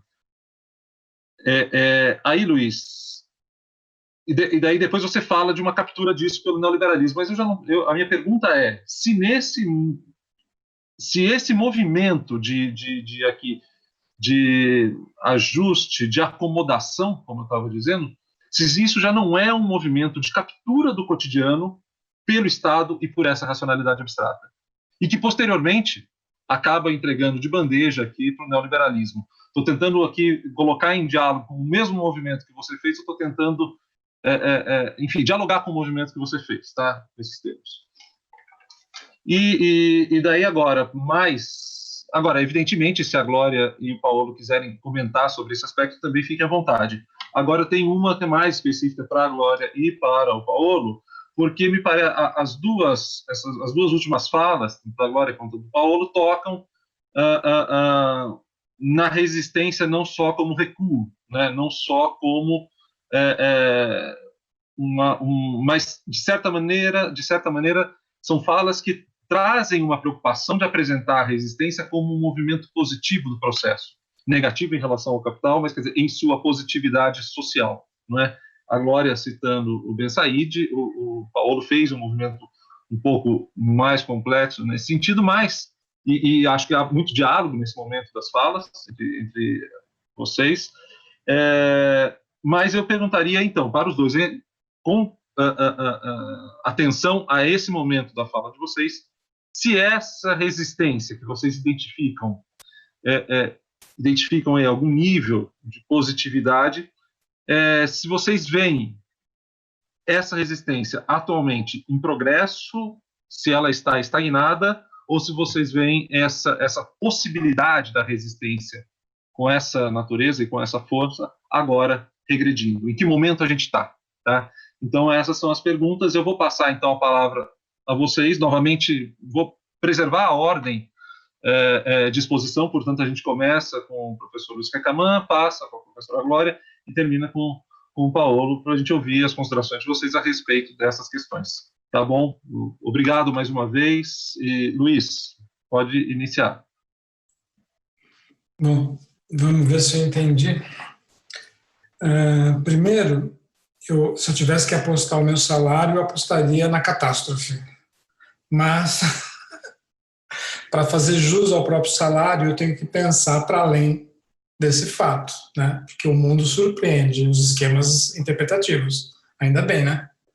A gente arma um esquema interpretativo e aí a gente tem uma surpresa. Eu estou esperando essa surpresa, enquanto isso eu trabalho com o material que eu tenho. Né? O material que eu tenho. O unicórnio, ele é um cavalo, uma cabra e um pássaro. Ele não é uma coisa que a gente não consiga formalizar, né? Ele é feito a partir dos elementos da realidade, por mais que ele seja uma imaginação.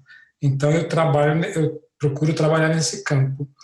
Eu acho que duas coisas. Primeiro, a agenda neoliberal não encerrou, tanto que eu comecei a minha fala dizendo que provavelmente ela vai se aprofundar.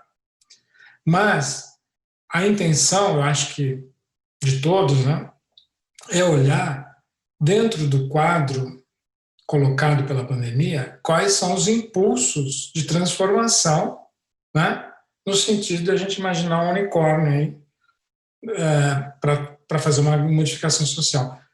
A hipótese de que tudo foi capturado, ela implica que nós temos que aguardar por um milagre, e que eu acho que não está muito disponível no momento, certo?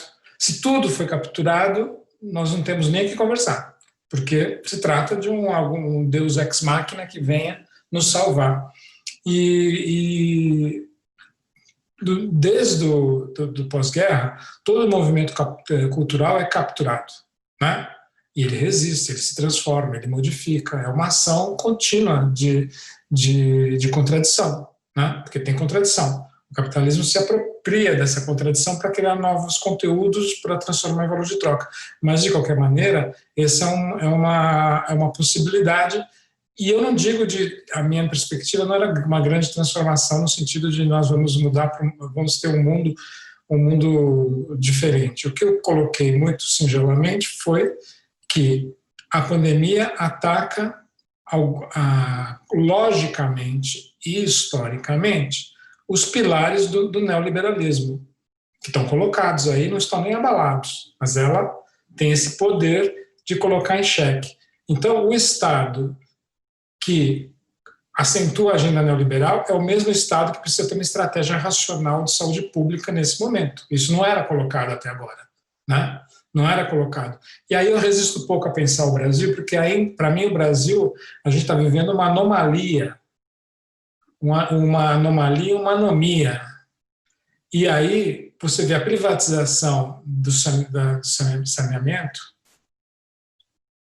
de uma certa maneira, vai na contramão do mundo que está estatizando.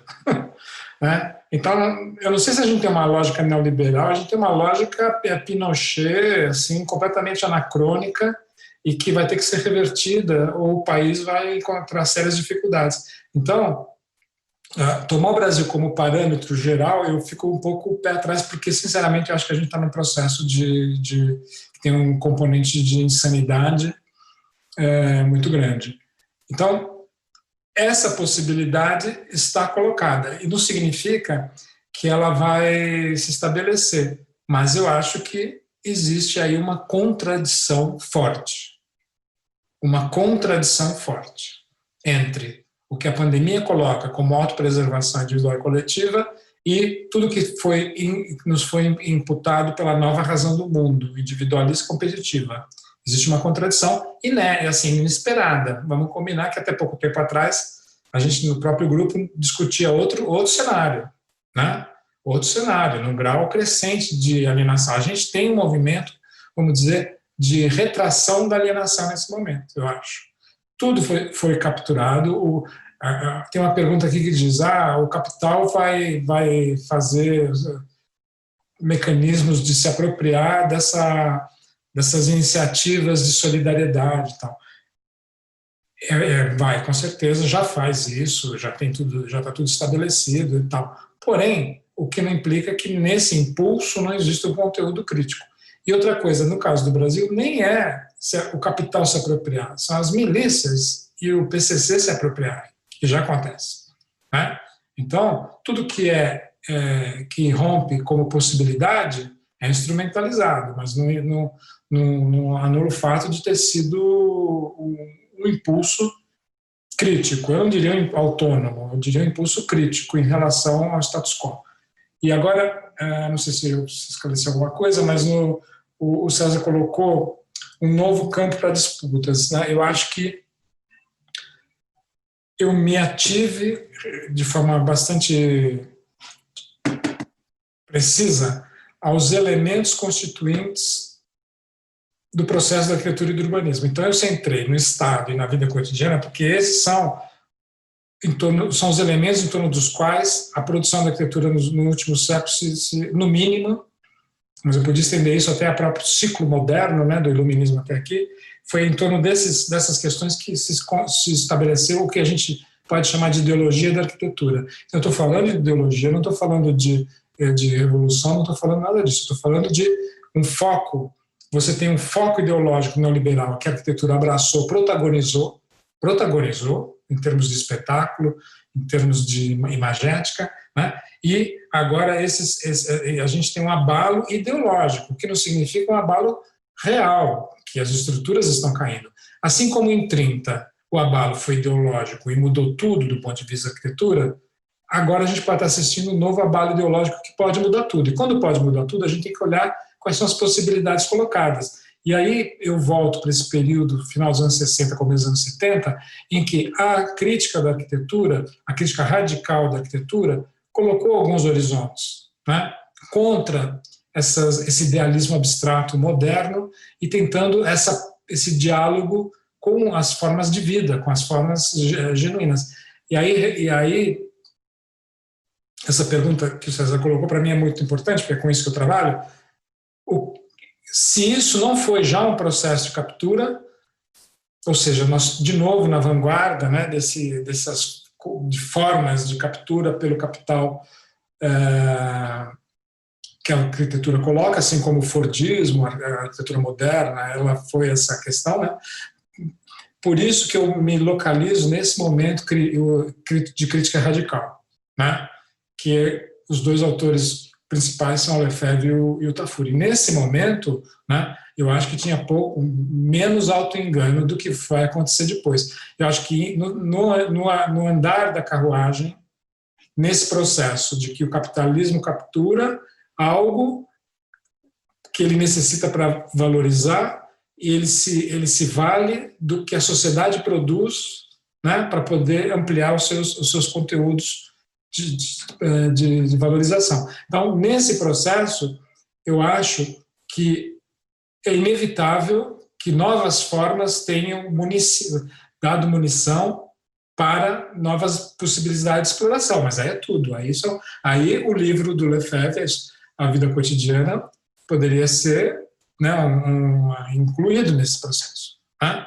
Essa descoberta de como as ideologias baixam, né?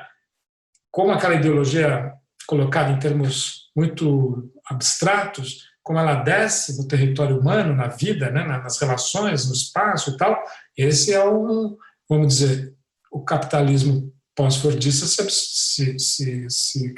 se utiliza dessa descoberta, né, dessa possibilidade. Então, acho que tem uma dialética aí que não dá para a gente saber o que move o quê, mas tem um conteúdo crítico que tem que ser renovado criticamente, por isso que eu acho que o pensamento é fundamental, né?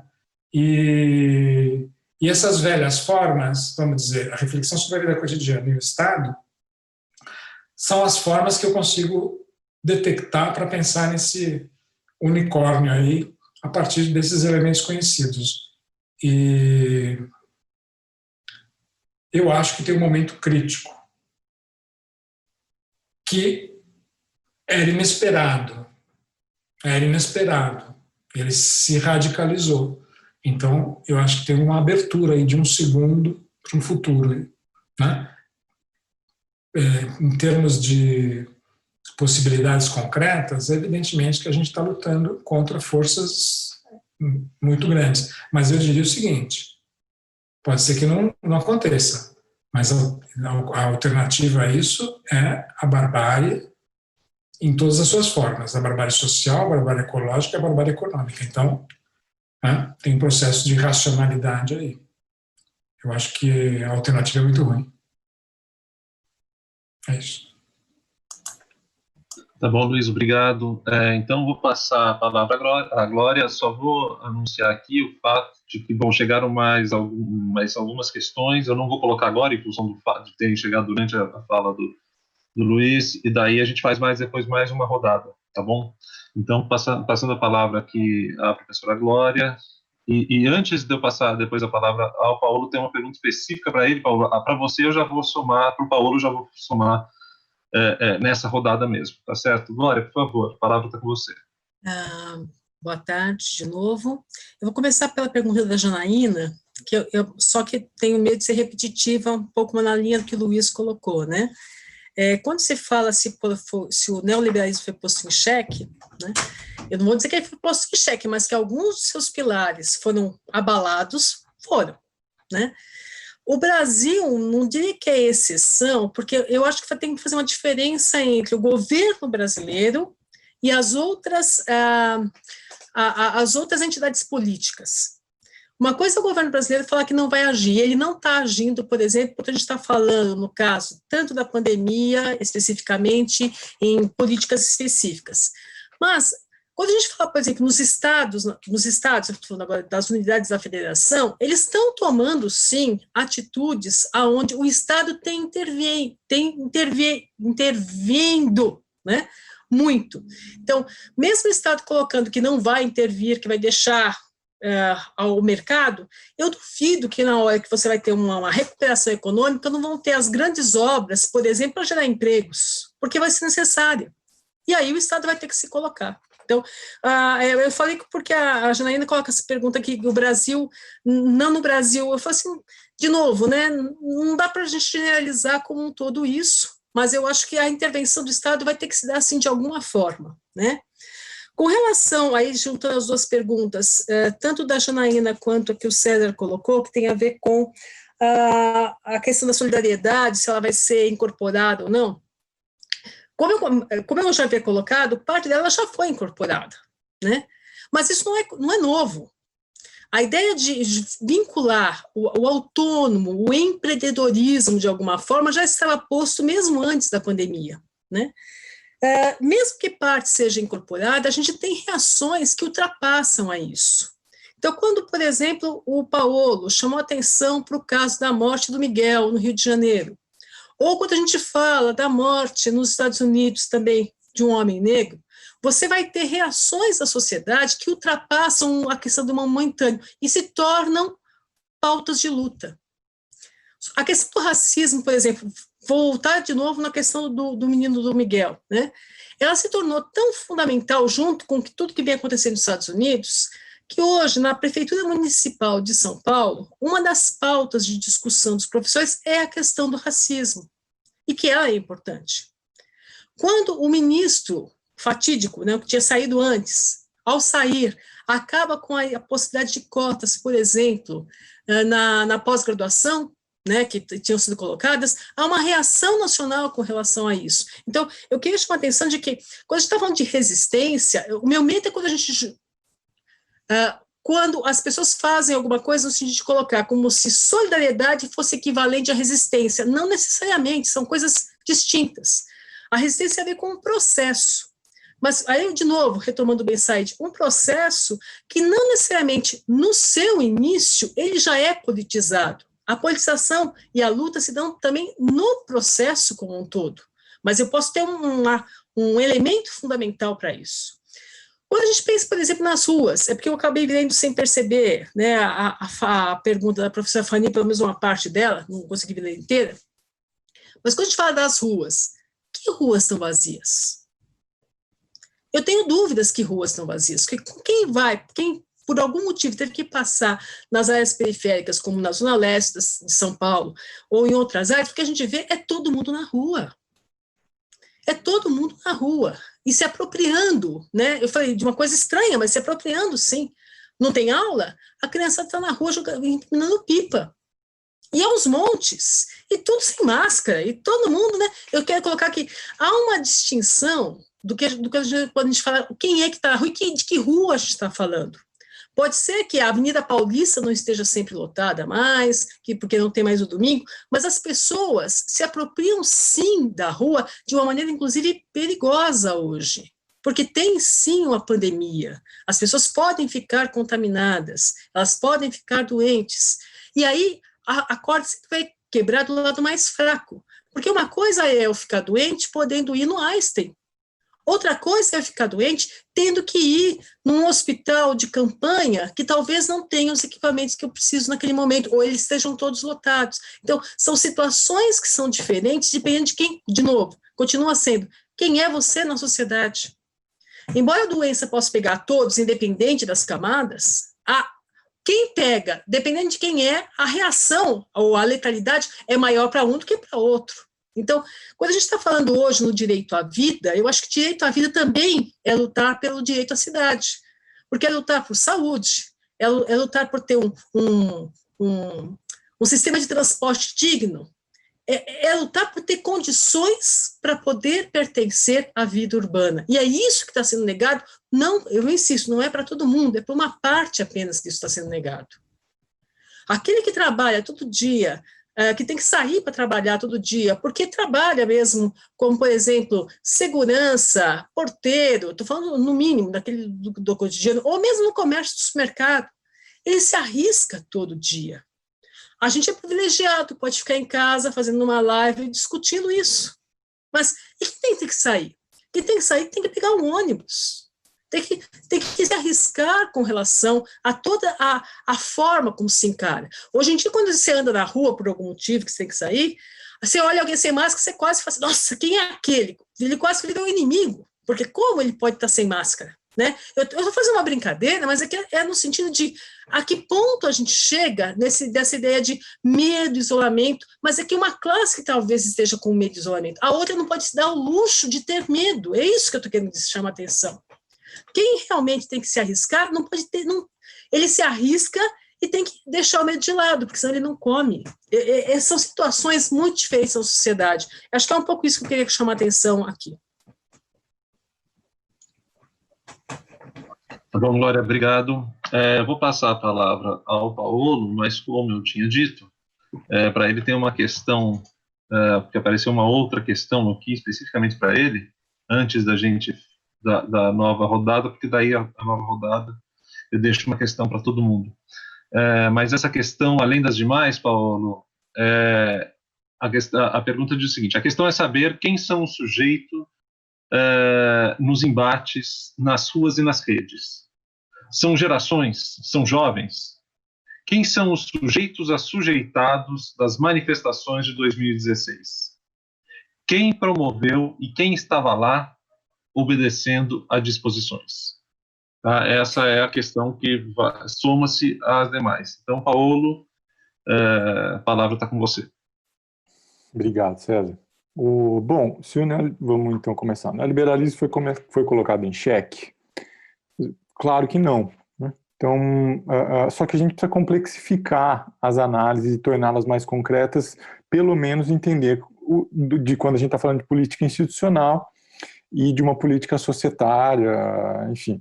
Então, do ponto de vista da política institucional, claro, a gente está numa correlação de forças muito desfavorável e ela não foi, do ponto de vista da implementação, não foi colocada em xeque, evidentemente. Né? No entanto, ela não foi, mas foi.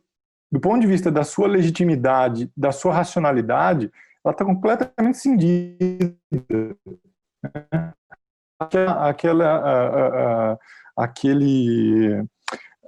O trechozinho do Guedes, né, falando que ele vai se tornar acionista. Então, a ideia de Estado mínimo é uma fantasia que não tem um mínimo de consistência. Né? E quem já disse isso foi o Eduardo Laval. Um outro ponto é que, então, ela não foi, mas foi. E a gente está num momento, então, em que as contradições estão acirradas, em aberto, e, então, para dizer que a gente precisa ter análises de duplo foco, eu estou usando essa imagem, elas precisam, essa análise de duplo foco, ela precisa ter uma atenção para as construções desde já, né, e, ao mesmo tempo, um horizonte de longo prazo. Porque, de fato, do ponto de vista do curto prazo, a situação não está fácil. Né? Então, esse é o ponto. Um outro ponto é que a gente não tem que se perguntar, a gente tem que entender, e a minha fala foi um pouco nesse sentido, de que a resistência ela é uma necessidade vital. Porque o conservadorismo não coloca horizontes de vida para os outros, pelo menos os outros 70%. E os outros 30% só colocam enquanto um delírio um pouco acalentador. Mas, do ponto de vista real, nem para esses 30%, ou para muito menos do que os 30%. Talvez só para o 1%. O ponto, então, que a resistência, enquanto necessidade de criação de outros espaços, né, isso reforça o fato de que você precisa, esses polos de aglutinação e de dinamização, eles são necessários e só é a partir deles é que essa transformação já acontece desde já. Sobre a sua questão da renovação, e aí eu vou emendar com a resposta para onde vão as lutas, que é da Fanny, eu diria que do ponto de vista infraestrutural, dos recursos técnicos, a gente não tem mais tanta renovação. Afinal, a esquerda e a direita descobriram os mesmos canais, instrumentos, do ponto de vista das redes e das ruas, né? Eles têm diferenças significativas, mas você não tem uma renovação em termos de repertório como se teve em 2011, né, com a ideia de tecnopolítica, das redes das ruas e tal. Então, a gente vai ter que lidar com esses canais que a gente tem e, inclusive agora, nesse período pandêmico, a gente vê de novo um certo refluxo das ruas para as redes, com muitas renovações também no uso das redes, do ponto de vista de onde elas são usadas, né? Então isso tem uma certa continuidade, pelo menos, do que eu analisei aqui, o que não significa que não tenha muito trabalho a ser feito, né? Mas existem sim muitas renovações, só que aí eu vou ter que passar um pouco para uma espécie de um pensamento-ação, né? Ou para apostas, né? E aí, de algum modo, eu respondo um pouco essa questão sobre quem são os sujeitos, que é uma questão evidente que a gente está com ela o tempo todo, mas eu vou perseguindo essa questão como uma questão de fundo e identificando quais são as práticas, quais são os espaços de confluência. E aí eu vou vendo continuidades do ponto de vista dos sujeitos, né? Porque, para mim, sim, eu consigo identificar conteúdos geracionais, eu tenho uma análise de classe e, ao mesmo tempo, com essas outras camadas. Então, a pergunta sobre o sujeito, ela não tem uma resposta clara nesse momento. A gente precisa fazer esse outro tipo de análise que eu tentei fazer aqui. Isso que eu estou falando de uma certa continuidade, eu pulei aqui propositalmente, obviamente, 2013, mas coloquei os secundaristas, e aí os secundaristas se valendo da pauta da mobilidade, a pauta da mobilidade aparecendo agora, em 2020, com os metroviários parando, mostrei essa presença dos secundaristas na luta pela educação o ano passado. Então, quer dizer, é isso que eu estou dizendo, há personagens em cena cujos papéis ainda não estão claros.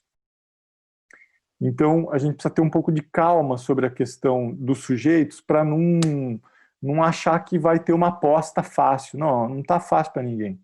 Então, a gente vai ter que ir acompanhando e construindo essas coisas ainda por um tempo para que essa transformação mais significativa, de um ponto de vista geral, fique mais claro.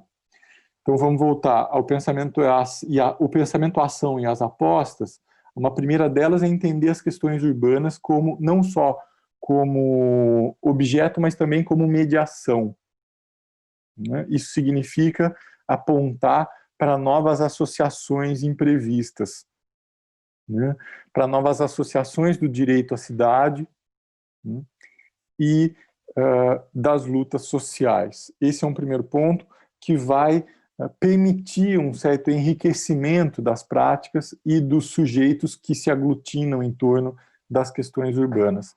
Isso é interessante, e a minha última imagem, ela traz um pouco isso. Até esse ano, os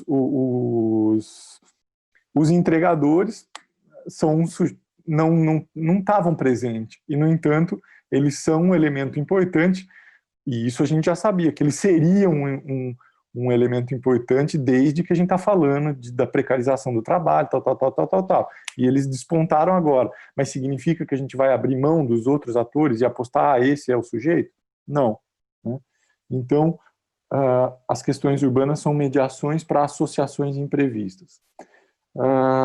Um outro ponto que também é da minha aposta é de que a gente tem mudanças importantes nas classes trabalhadoras urbanas que nos levam a colocar uma importância renovada na educação popular, né? Através dos cursinhos populares, dos novos papéis das universidades públicas, né, e das particulares também. Não vou entrar nisso aqui, mas o fato é que também existiu mudanças sociais e culturais dos últimos 15 anos que nos levam a essa aposta renovada na educação popular, que é uma educação não formal, que aponta justamente para isso também, de formação, organização e luta. Um outro ponto que também está nesse campo das apostas são as cooperativas de trabalho ligadas a experimentos de horizontalização do trabalho e de geração de renda popular. Primeiro, porque você tem, evidentemente, um estado de abandono, né, e amplos setores da chamada burguesia nacional mostra como num primeiro semana de crise, eles usam dos pretextos mais conhecidos para mandar embora, então, Então, esse discurso da liderança é um discurso que serve só para empresário como liderança, serve só para a festa da firma de final de ano. Ninguém mais acredita nisso, né? Então, abrir espaços de trabalho que sejam espaços minimamente saudáveis, ainda que com contradições e dificuldades, é algo necessário. E acho que as cooperativas de trabalho com renda popular tem uma iniciativa interessante e nova, que eu não vou entrar aqui, mas é fato que isso também vai gerar novas associações entre campo e cidade e também desses sujeitos que são trabalhadores urbanos. Acho que é isso. Ok, Paulo, obrigado. Eu agora vou, enfim, fazer mais uma rodada de respostas. E como é a última pergunta, talvez seja o caso de que vocês façam as considerações à pergunta e naquilo que acharem que deve fazer, que acham pertinente, e depois façam, enfim, estão livres para fazer alguma consideração final de encerramento dessa sessão, tá? Eu digo isso porque, na verdade, apareceu, tanto na fala da Glória quanto na fala do Paulo, uma referência à pergunta da professora Fanny, da professora Ana Fanny, lá do Departamento de Geografia, que enviou para nós aqui, né, coordenadora desse grupo, enviou para nós aqui uma pergunta para o grupo. No entanto, ela chegou no meio da resposta do Recaman, e ele não pôde responder. Eu também não sei quanto dessa pergunta da professora Fanny foi respondida pela Glória e pelo Paulo. Então, vocês fiquem à vontade de retomar, se acharem que precisa ser retomado em algum aspecto, e daí a gente dá continuidade com, enfim, as considerações finais que vocês acharem pertinentes a serem feitas. Eu vou ler, porque apesar de terem sido feitas referências à pergunta, a pergunta não foi lida aqui, né, no ar. Então, importante que ela seja lida, e aí é um momento de enfim, se vocês estão falando agora Glória e Paulo, se acharem que devem reconsiderar alguma coisa, ou enfim, se consideram que foi uma referência e não uma resposta à pergunta e quiserem responder, também fiquem à vontade, tá? Mas a pergunta bom, primeiro ela inicia parabenizando ao grupo de expositores pelo desenvolvimento do tema, do modo instigante pelo qual o tema foi desenvolvido, né? E diz que vai colocar uma questão para reflexão, né? E daí, abre aspas. Se o cotidiano se realiza como o espaço e o lugar aonde se realiza a lógica do Estado e da resistência que o contesta, que ganha visibilidade nos espaços públicos, em tempos de isolamento social e, portanto, de esvaziamento das ruas, o direito à vida ganha centralidade num período de pandemia. Como consequência, o direito à vida tomaria hoje o lugar do direito à cidade, na orientação da resistência e dos questionamentos da política. Quais as consequências dessa inversão para pensar o cenário pós-pandemia. Para onde irá a luta? Com quais consequências? Né? Então, essas são as questões para reflexão que, então, agora eu passo para o grupo de expositores, começando também na mesma ordem pelo Luiz, depois passamos para a Glória e finalizamos com o Paulo. Peço já que, então, ao terminar as considerações a respeito da pergunta, que façam as considerações finais, porque após essa rodada nós encerramos essa sessão. Tá bom? Luiz, a palavra está com você. Obrigado, César. Obrigado, Fanny, pela pergunta. Quando a gente discutiu esse tema do direito à cidade, direito à vida, eu pensei em duas coisas. Por isso que eu gostei do título. Eu pensei que o direito à vida tem uma dimensão regressiva em relação ao direito à cidade, porque o direito à cidade é o direito ao prazer, à criação. E o direito à vida é a autopreservação, a sobrevivência. Então, nesse aspecto, a gente teria um deslocamento aí de uma grande potência social, uma explosão criativa da sociedade, para um momento de emergência, de exceção e de luta pela sobrevivência.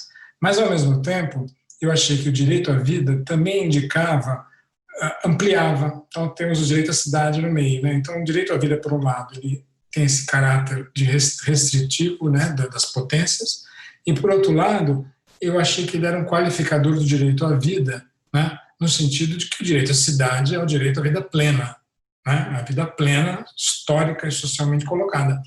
Então, eu gostei porque ele ficava nesses âmbitos. Né?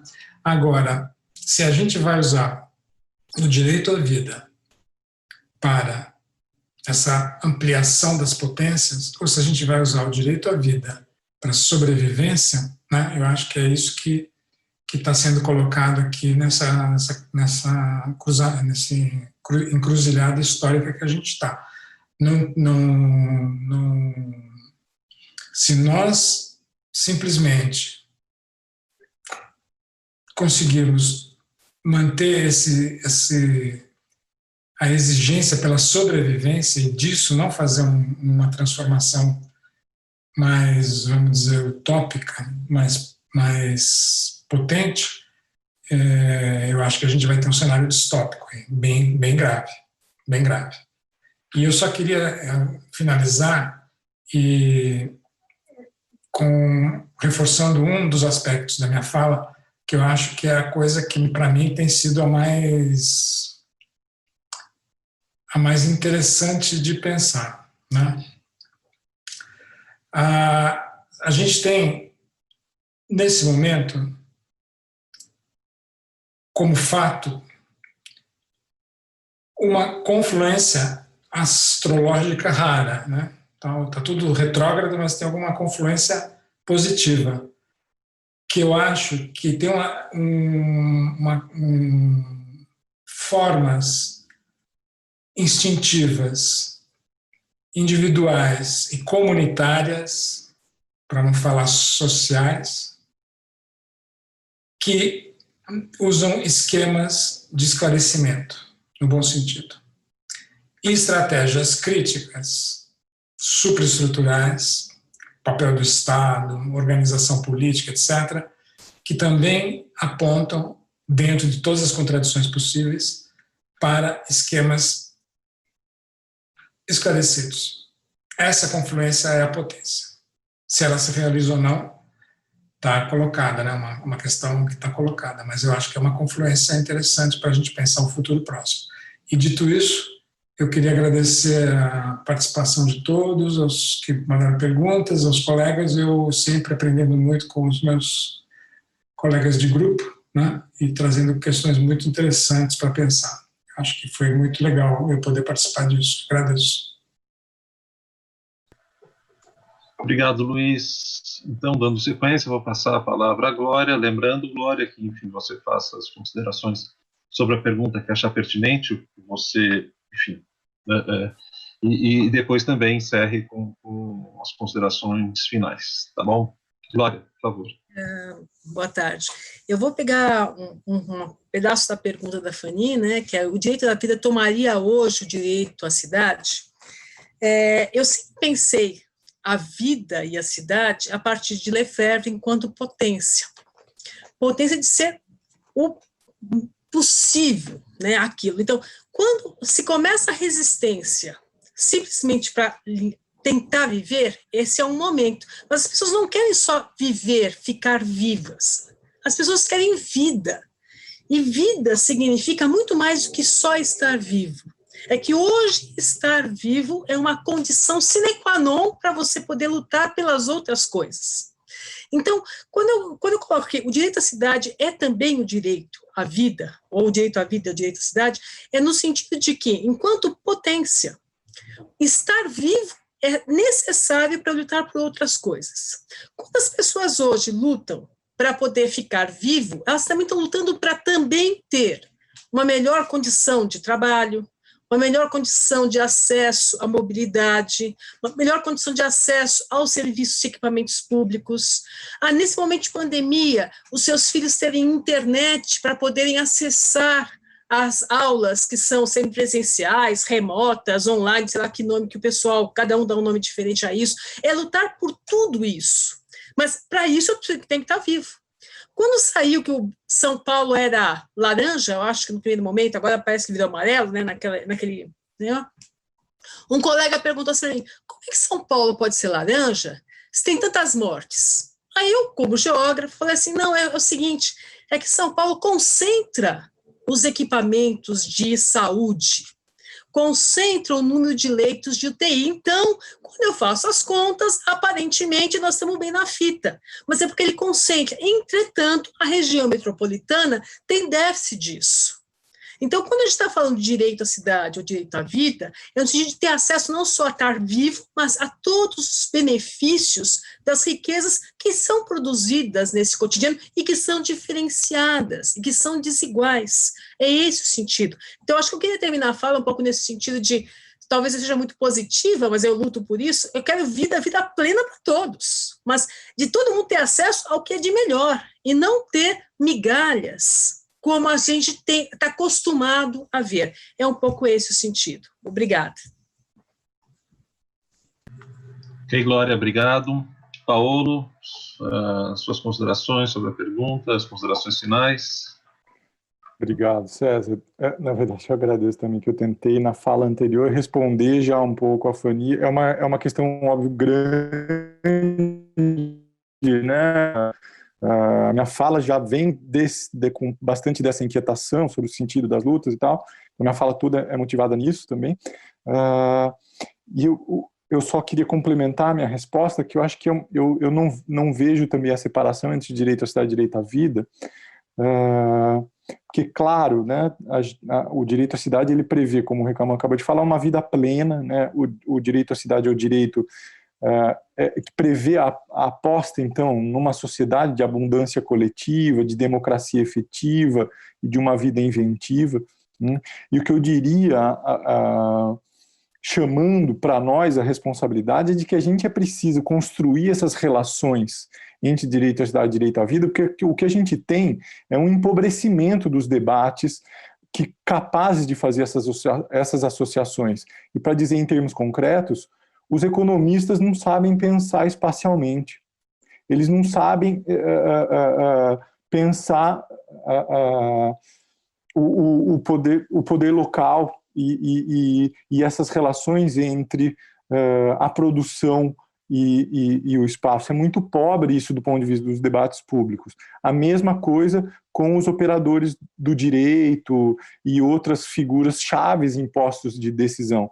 Então é uma tarefa gigantesca a nossa, é de espacializar raciocínios, entender o estágio da modernização no seu aspecto urbano. Né? Então, a meu ver, esse é um grande fronte que a gente precisa avançar muito, abrindo diálogos e colocando, então, o direito à cidade, fazendo essas mediações que eu disse anteriormente.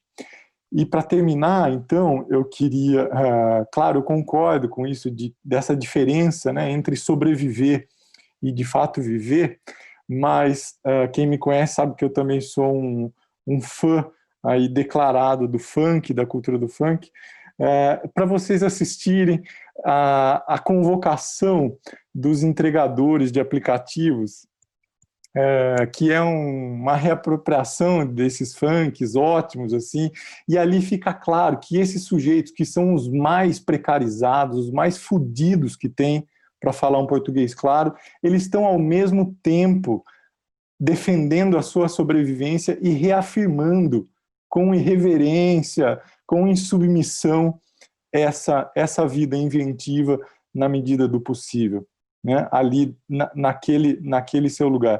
Então, eu acho que é um pouco isso que é nessa chave que a gente tem que operar, e quero terminar assim as minhas colocações. Tá bom, Paulo, obrigado. Bom, então, assim, a gente encerra mais uma sessão, né, do ciclo de debates Direito à Vida, Direito à Cidade, organizada pelo grupo de Teoria Urbana Crítica, do IEA, né? Eu gostaria de agradecer a todos aqueles que estiveram conosco, que assistiram, que acompanharam o debate, que enviaram perguntas, né? Agradecer também ao pessoal aqui do IEA, que está sempre com a gente, dando uma força, uma competência fora do comum, ao Aziz, ao Sérgio, a Janaína, a Cláudia, que está de férias, não esteve conosco aqui agora, mas organiza toda a nossa agenda, né? Enfim.